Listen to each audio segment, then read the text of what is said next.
Olá, meus amigos, bom dia a todos, tudo bem? Em primeiro lugar, eu quero, de joelho no milho, pedir perdão pelo meu pequeno atraso. Eu sou muito cuidadoso com o horário, mas hoje, infelizmente, tive um imprevisto, um trânsito complicadíssimo, logo no sábado pela manhã, aqui em Brasília, e acabei me atrasando um pouquinho, então me perdoe, mas pode ficar tranquilo que eu vou fazer com que esses 40 minutos sejam os melhores 40 minutos da sua vida nos estudos. Eu vou tratar de um tema aqui que caiu em todas as provas do Ministério Público. Eu sou servidor do Ministério Público já há mais de 10 anos, acompanho, as provas aí há muito tempo e escolhi um tema cuidadosamente para que você saia daqui e possa ir lá já direto onde vai ser realizada a prova, bater lá, vim aqui fazer a prova porque estou preparadíssimo. Nós vamos tratar do Ministério Público na Constituição. Esse tema é fundamental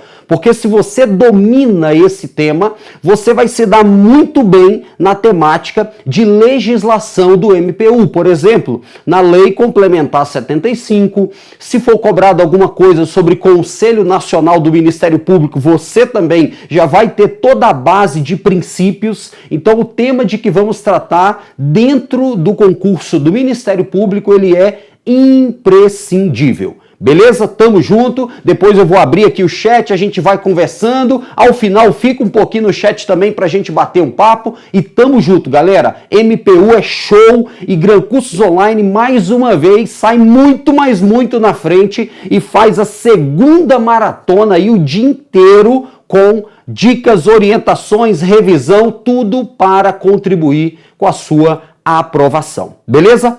Legal? Vamos juntos então? É nós na fita, como dizem alguns colegas. Olha só, nossa segunda maratona e vamos começar logo com o artigo 127, que já foi cobrado muitas e muitas vezes na prova. Como o nosso tempo, é sempre reduzido, 1 hora e hoje um pouco menos ainda, eu já coloquei diretamente os artigos para nós ganharmos tempo. Olha só, se liga, o MP é uma instituição permanente, essencial à função jurisdicional do Estado, e aí lembra que nós temos 4 funções essenciais à justiça, Funções essenciais à justiça. Nós temos onde você vai trabalhar, o Ministério Público, claro que mais especificamente no MPU, temos a Defensoria Pública, temos a Advocacia, e aí eu vou, por questão didática, vou colocar assim, a advocacia privada,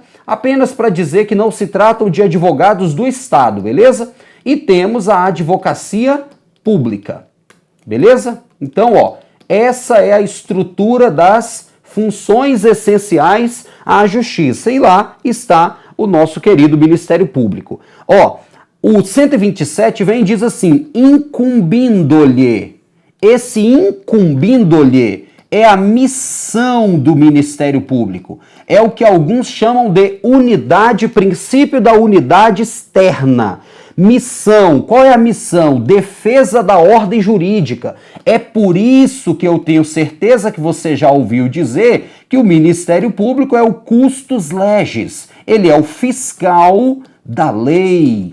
Beleza? Que mais? Defender o regime democrático, outro ponto. Detalhe, você já ouviu falar com certeza da função eleitoral desenvolvida pelo Ministério Público. Uma função eleitoral não há, e aqui questão todo dia na prova, não há uma estrutura orgânica de um Ministério Público eleitoral, mas nós temos uma função eleitoral que é desenvolvida pelo Ministério Público. E normalmente essa função fica com o Ministério Público Federal, é uma função do Ministério Público Federal. Entretanto, no primeiro grau de jurisdição, quem exerce essa função é um promotor eleitoral. Tudo bem? É um promotor de justiça, funcionando como promotor eleitoral. Beleza? Então, o que mais que nós temos? Incumbindo-lhe missão, defesa da ordem jurídica, fiscal da lei, defesa do regime democrático. Aqui nós podemos destacar a ideia da função eleitoral do MP, que é muito importante, e defesa dos interesses sociais e individuais indisponíveis. Então, direitos sociais indisponíveis, direitos individuais indisponíveis. Beleza? Então, isso aqui é a face mais importante do nosso ponto de partida. Agora, vamos dar uma olhada na estrutura organizacional, muito importante. O Ministério Público, como instituição nacional, ele se divide inicialmente em dois grandes ramos. O Ministério Público Estadual e o Ministério Público da União, local onde você vai trabalhar daqui uns dias. Detalhe, quando eu estudava para o Ministério Público à época, isso lá em 2003 para 2004 por ali, o que eu fazia? Eu ia estudar na biblioteca do Ministério Público do Distrito Federal e Territórios. Às vezes ia estudar na biblioteca da Procuradoria Geral. E aí eu ia para lá e estudar, sentava ali, né, pegava meu crachazinho de visitante e ia estudar.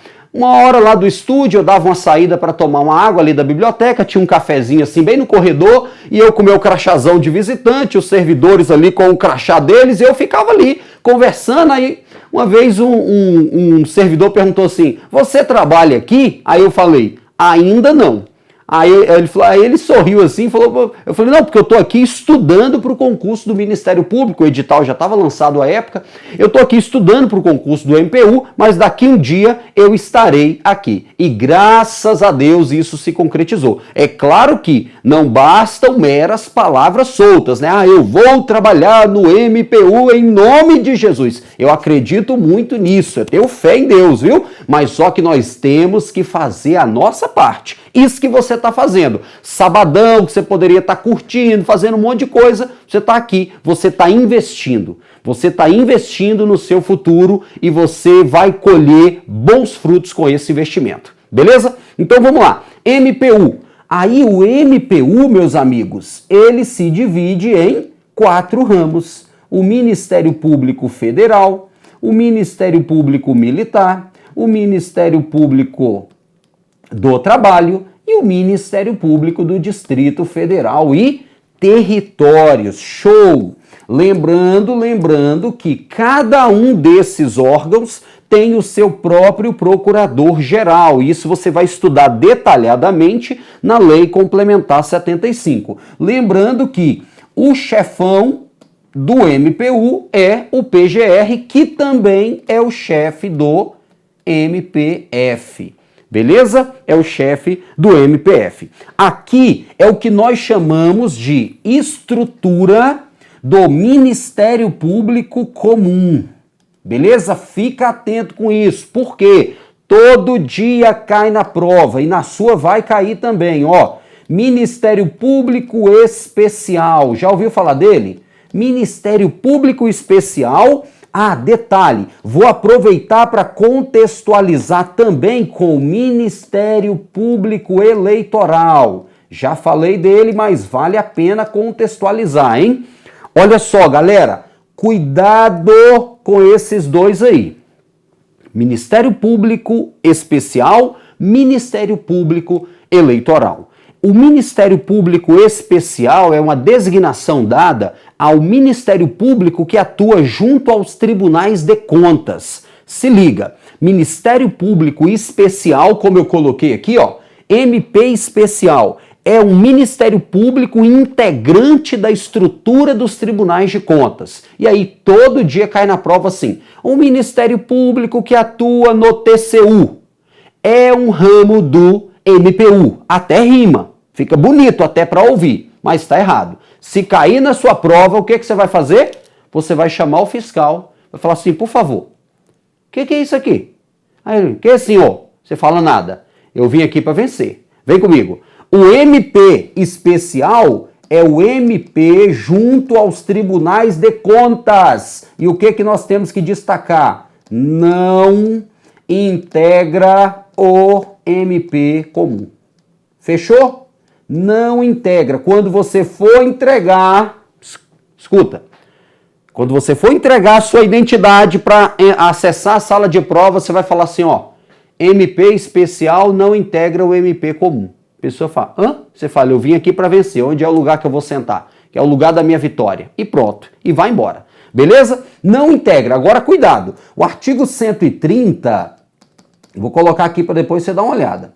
Artigo 130, ele vai dizer o que para nós? Que aplicam-se a esses membros, junto ao Tribunal de Contas, os mesmos deveres, a mesma forma de investidura e as mesmas vedações que se aplicam aos membros do MP comum. Só um detalhe importante, ó, quando você for fazer a revisão de tudo isso que eu vou falar, leitura básica é do 127 a 130, beleza? 127 a 130 do texto constitucional. Ah, e para eu fechar aqui essa segunda tela, o MP eleitoral, galera, como eu disse, não tem uma estrutura orgânica, uma estrutura própria, um quadro próprio de servidores, de membros, não há concurso. Ah, eu quero ser um promotor, um procurador da República Eleitoral. Onde eu faço concurso? Não vai fazer. O cara faz concurso, por exemplo,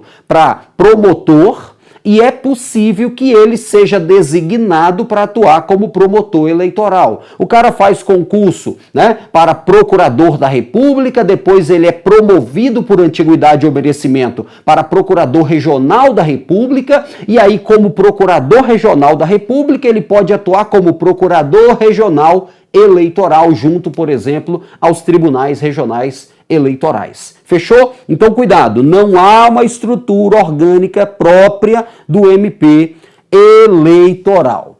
Beleza? Vamos lá, vamos arrochar então, galera. Vamos para a próxima. Princípios institucionais do Ministério Público. Outro tema muito cobrado na prova. Princípios institucionais. Vamos lá, são 3 princípios básicos. O princípio da unidade, o princípio da indivisibilidade. Deixa eu abaixar aqui meu celular, tô abrindo o chat aqui para eu poder acompanhar com vocês logo na sequência. Beleza, é nóis, galera. Vamos lá. Princípio da unidade, princípio da indivisibilidade e princípio da independência funcional. Ó, rapidamente, o princípio da unidade, ele pode ter uma face externa, que é aquela missão que nós vimos no 127. Defesa da ordem jurídica, do regime democrático e dos interesses sociais e individuais indisponíveis. É uma face externa do princípio da unidade, ou seja, é uma unidade de propósito. Todo o Ministério Público, seja ele federal, seja ele estadual, seja o da União, seja dos estados, ele vai atuar com essa unidade de propósito.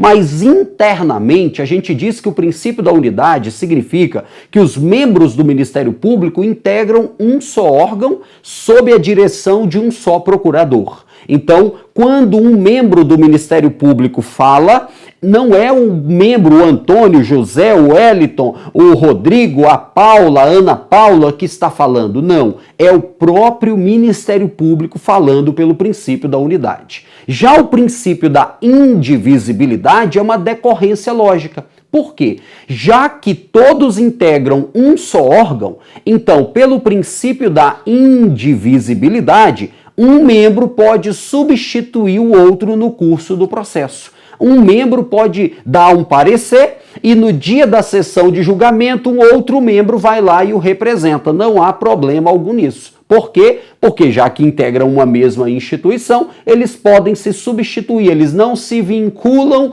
aos processos nos quais atuam. Tudo bem? E como último princípio, o princípio da independência funcional. Significa que os membros do Ministério Público, eles atuam com independência, com autonomia, que eles não estão subordinados a qualquer outra autoridade, né? Na sua missão fim, na sua função institucional. Significa que eles devem dever à sua consciência, às suas convicções jurídicas. Claro que devem dever à lei e devem também observância, né?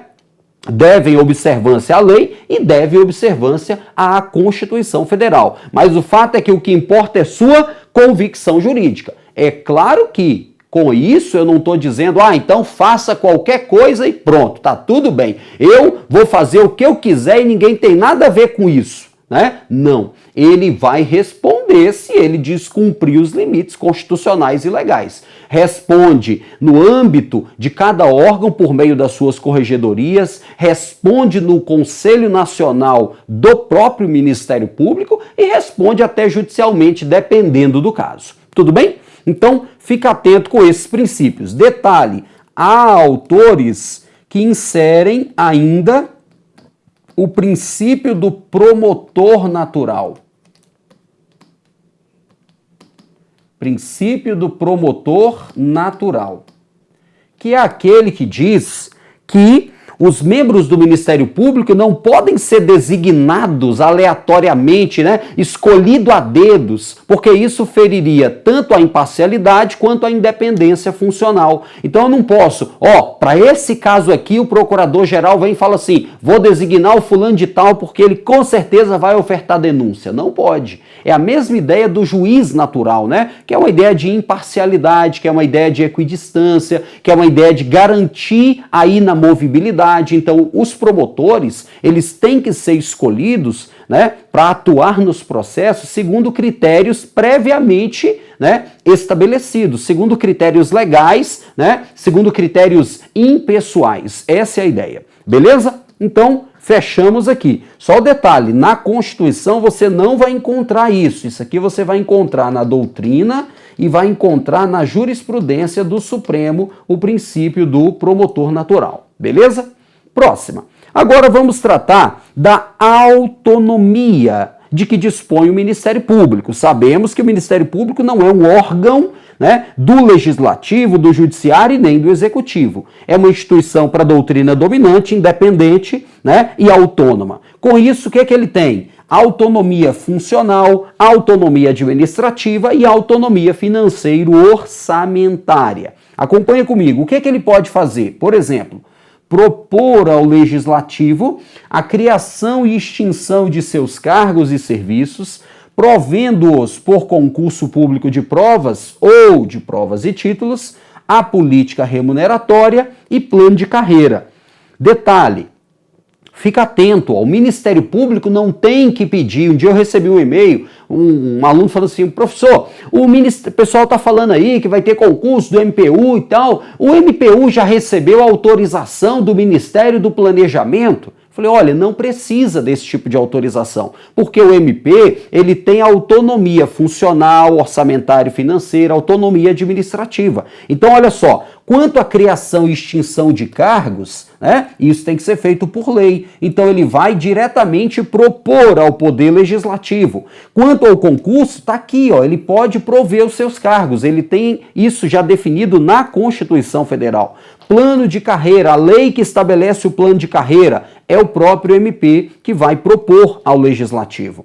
A lei disporá sobre sua organização e funcionamento, e aí a gente tem, né, a lei geral do MP e temos a lei complementar 75 de 93, que cuida especificamente do MPU. O que mais? O MP vai elaborar sua proposta orçamentária dentro dos limites da LDO. Perceba que quem vai elaborar a proposta orçamentária do MP não é o Executivo, não é o Judiciário, como as bancas dizem. Nada disso.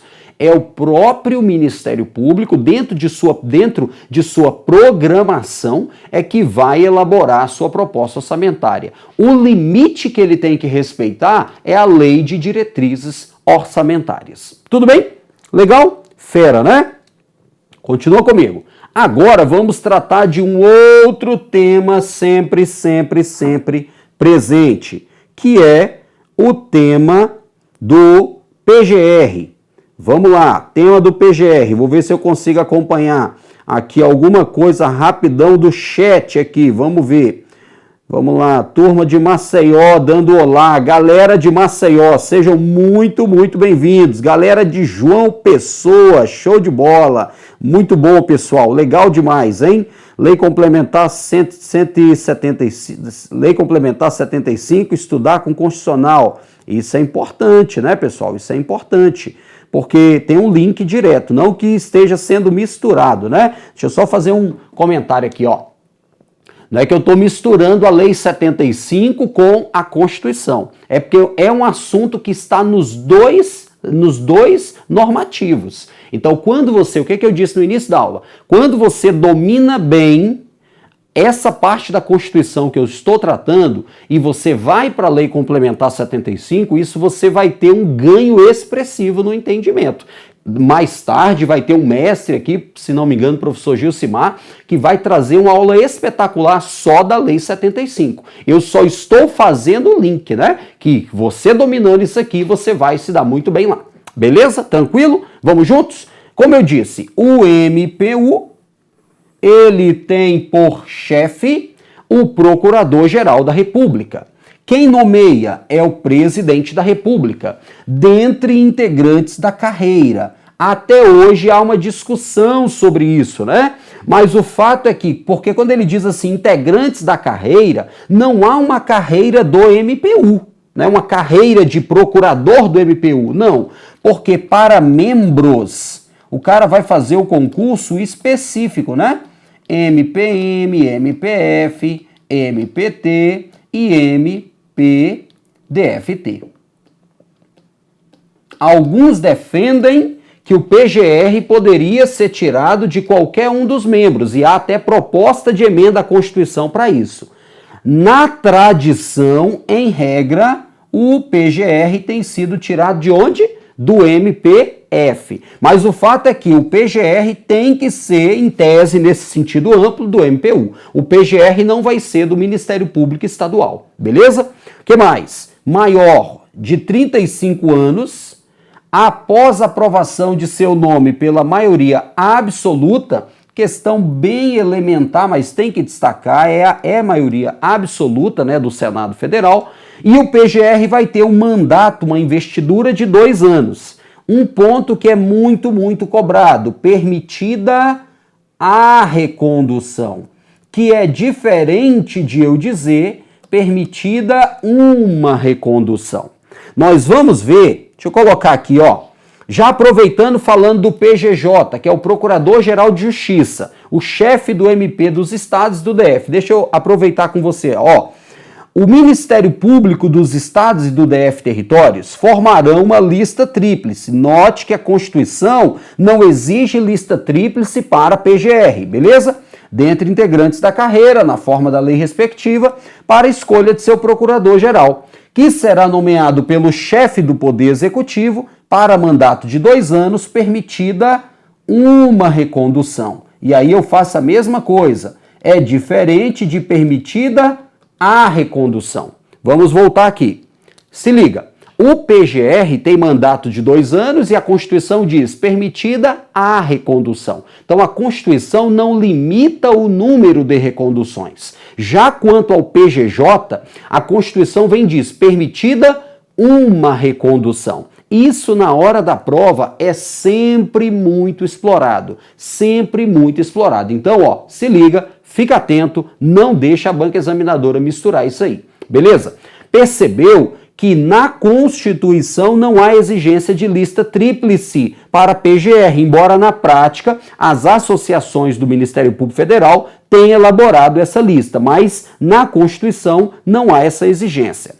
A destituição do PGR, por iniciativa do presidente, deve ser precedida de autorização de maioria absoluta do Senado. O que é isso aqui? Isso aqui é princípio do paralelismo das formas.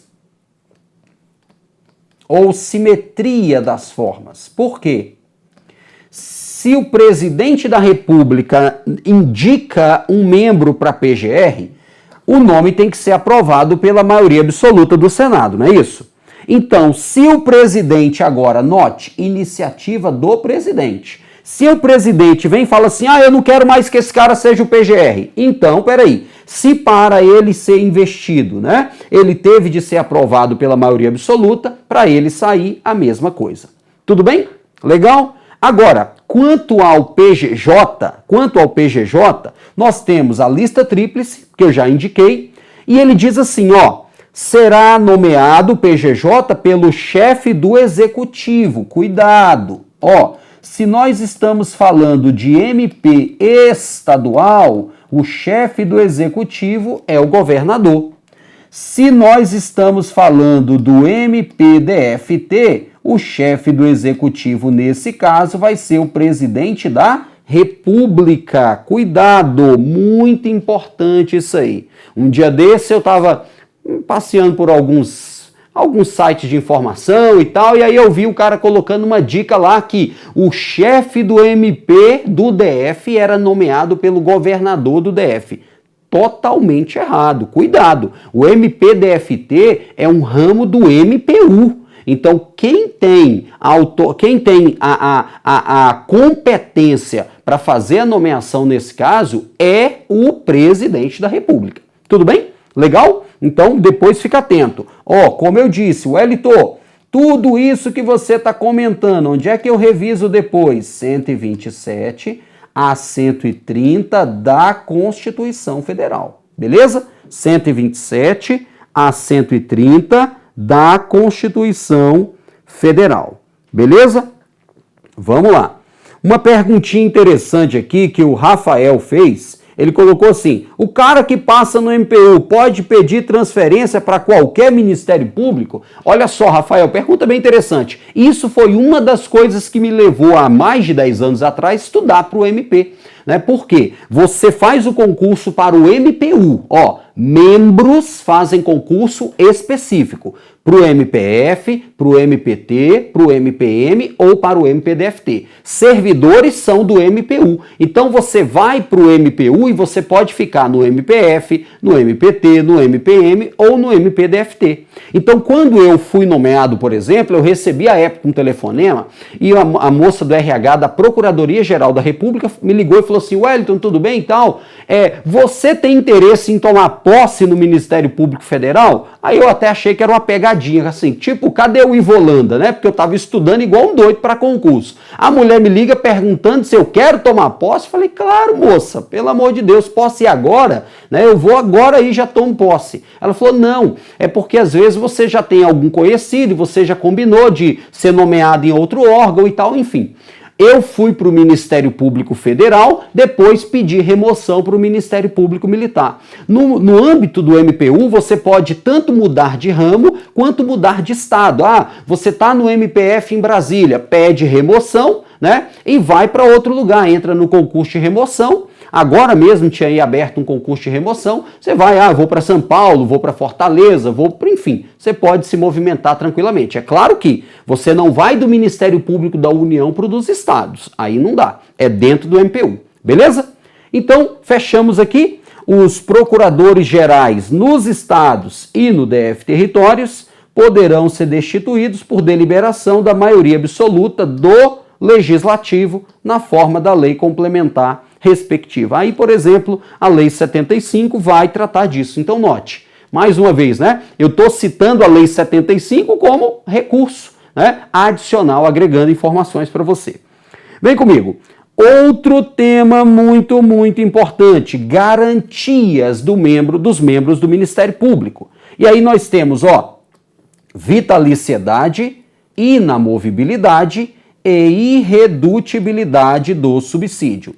Essas são as 3 garantias funcionais dos membros do MP, beleza? As 3 garantias funcionais dos membros do MP. Manda um abraço aí, prof. Vamos lá, é o Freitas da Silva, Divecchio Freitas da Silva. Abraço, meu amigo. Vamos junto trabalhar no MP. Vitaliciedade após 2 anos de exercício, não podendo perder o cargo, senão por sentença judicial transitada e julgado. O membro do MP faz concurso e após o concurso, né, nós temos o concurso de provas e títulos com a participação da OAB, o cara tem que ter no mínimo 3 anos de atividade jurídica, faz o concurso, estágio probatório, 2 anos de estágio probatório, após o qual vem a vitaliciedade. Após a vitaliciedade, a perda do cargo depende de decisão judicial transitada e julgado. Fechou? Beleza? Inamovibilidade também, salvo motivo de interesse público, mediante decisão do órgão colegiado competente do MP, pelo voto da maioria absoluta de seus membros. É a ideia de evitar a remoção dos membros, né? Mas se houver interesse público e voto da maioria absoluta dos membros do colegiado assegurada ampla defesa, ele poderá ser removido compulsoriamente. E temos a irredutibilidade do subsídio, que não é absoluta, né? Ele coloca aqui o 39, parágrafo 4º, que é exatamente o que estabelece que esses agentes políticos serão remunerados por meio de subsídio. Entretanto, ele diz, ressalvado dispostos no 37, 10, 11, 150 e tal. Qual é o resumo aqui da irredutibilidade do subsídio? A regra é que o valor nominal não pode ser reduzido. Então, o cara ganha, na lei está previsto que o subsídio dele é de 25 mil reais. Então não pode vir uma nova lei e dizer assim, a partir de agora é 15 mil. Não pode, porque é redução nominal. Entretanto, essa irredutibilidade não impede o chamado abate-teto, que é quando o cara recebe acima do teto remuneratório, e aí ele pode ter reduzido, e também não impede a incidência dos tributos. Por isso que ele cita artigo 150, artigo 153, porque não impede a incidência tributária. Então, por exemplo, o subsídio é 25 mil, ele vai receber esse montante? Não, porque ele vai pagar o imposto de renda, ele vai pagar o plano de previdência, só aí nada, 38% da remuneração do subsídio já foi consumido. Tudo bem? Beleza? Então, vamos continuar. Aqui, um outro ponto, depois é importante você fazer uma leitura com calma, as vedações sempre muito presentes na prova. E aí nós temos, por exemplo, quanto à questão, como eles recebem, por subsídio, eles estão proibidos de receber, honorários, percentagens ou custas processuais, porque ele já recebe um valor pago em parcela única, que é o subsídio. Então é proibido receber a qualquer título ou sob qualquer pretexto, honorários, percentagens e custas processuais. Fechou? Também exercer advocacia, participar de sociedade comercial na forma da lei, exercer, ainda que esteja em disponibilidade, qualquer outra função pública, mas há uma abertura, salvo uma função de magistério. Também exercer atividade político-partidária, se o cara quer exercer, ele vai pedir exoneração ou vai se aposentar, beleza? E também, trazida pela emenda 45 de 2004, receber a qualquer título ou pretexto auxílios ou contribuições de pessoas físicas, entidades públicas ou privadas, ressalvadas as exceções previstas em lei. E aí eu coloco, nota, quarentena de saída, fica atento. Aquela regrinha que se aplica ao Poder Judiciário de que quando o membro se aposenta, ele somente poderá exercer advocacia lá naquele órgão do qual se afastou após 3 anos, isso vale para os membros do Ministério Público. Quarentena de saída. Se aposentou e vai exercer advocacia. Beleza, pode? Pode. Entretanto, para ele advogar no local onde ele atuava, no mesmo âmbito onde ele atuava, só após 3 anos do afastamento. Beleza? Tranquilo? Continua comigo. Aqui o ingresso na carreira, eu acabei já comentando, O ingresso na carreira far-se-á por concurso, far-se-á por meio de concurso público, de provas e títulos, assegurada a participação da OAB em sua realização, participa de tudo, exige-se do bacharel em Direito, no mínimo, 3 anos de atividade jurídica e deve-se observar nas nomeações a ordem de classificação. Então aqui nós temos esse ponto do ingresso, lembrando que quando os membros do Ministério Público são investidos na carreira, eles vão ser submetidos, a um estágio probatório de 2 anos, após o qual eles vão adquirir a vitaliciedade, conforme nós comentamos. Beleza? Então olha só, aqui eu procurei fazer uma abordagem sistemática desses principais pontos. Nesses poucos minutos que ainda me restam, nós vamos fazer uns exercícios para a gente dar uma olhada como é que isso vem sendo cobrado na prova. Quando eu terminar aqui minha aula, eu vou ficar no chat um pouquinho, se a gente quiser ali, se alguém quiser trocar bater um papo, alguma coisa, eu vou ainda mandar umas mensagens no chat, tá bom? Para que a gente ainda possa trocar ideias. Depois vou colocar também a minha página, né? Prof. Wellington Antunes, lá no Facebook, onde diariamente eu tenho muito conteúdo relevante para concurso, e vamos junto, porque eu acredito na sua vitória. Beleza? Vamos lá? Vamos dar uma olhada aqui em umas questões? Olha só a nossa questão número 1. Diz assim: o Ministério Público junto ao Tribunal de Contas da União. Peraí, vou parar logo aqui. Quando você estiver lá fazendo a sua prova, veio isso. O que você já está certo que vai responder? Não é membro, não é órgão do MPU. Já fica preparado para chamar o fiscal, se ele disser isso. Tudo bem? Vem comigo. Olha só, é órgão integrante do MPU. Então, o que você vai fazer aqui? Olha só, pegou aqui, você já olha para o colega do lado e fala, tô indo para a próxima. Ele vai falar assim, o quê? Você fala, cuida da sua prova. Ó, errado. Porque não é órgão do Ministério Público. Agora, é verdade que a esses membros do MP especial aplicam-se os mesmos direitos, vedações e forma de investidura. Beleza, isso é verdade. Mas a questão está errada. Beleza? Próxima. Cabe ao próprio Ministério Público a iniciativa de propor ao Legislativo a edição de lei ordinária que disponha sobre criação e extinção de seus cargos e serviços auxiliares, bem como sobre a política remuneratória e seus planos de carreira. Legal, hein? Isso está dentro da autonomia de que dispõe o Ministério Público. Perfeito. Essa está perfeita. 3. Os chefes dos Ministérios Públicos da União, dos Estados e do Distrito Federal são nomeados pelo Presidente da República. Não, né, pessoal? Ó, se a gente pega, por exemplo, dos estados, quem nomeia é o governador, beleza? E dos Ministérios Públicos da União, realmente nós só temos um Ministério Público da União e nele nós temos os ramos, conforme a gente falou, MPF, MPM, MPT e MPDFT. Beleza? E aí, por exemplo, do MPM e do MPT, nós vamos ter a nomeação pelo próprio Procurador-Geral da República. Então, aqui, questão errada. Beleza. Próxima.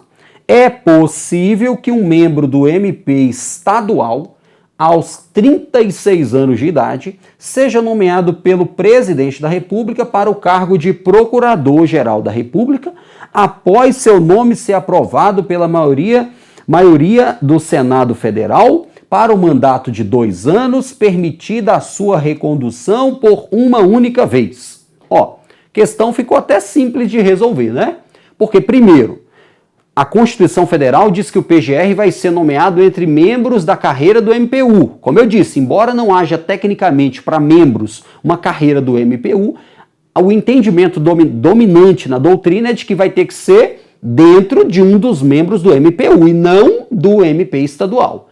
E, como eu disse, na tradição, o PGR tem saído do Ministério Público Federal. Tirando ainda isso, nós vimos que a investidura do PGR é por 2 anos, permitida a recondução. Não é permitida uma recondução. Isso é bastante importante na hora da nossa prova. Então, ó, cuidado com isso. Uma recondução é para o PGJ, né? E a recondução para o PGR. Beleza? Então, eu vou finalizando por aqui. Conforme comentei com você, 40 minutos de muito conhecimento específico de direito constitucional aplicável ao MPU e esses temas com certeza estarão na sua prova. Continue firme, acredite em você e Deus abençoe você nessa jornada de sucesso. Um grande abraço.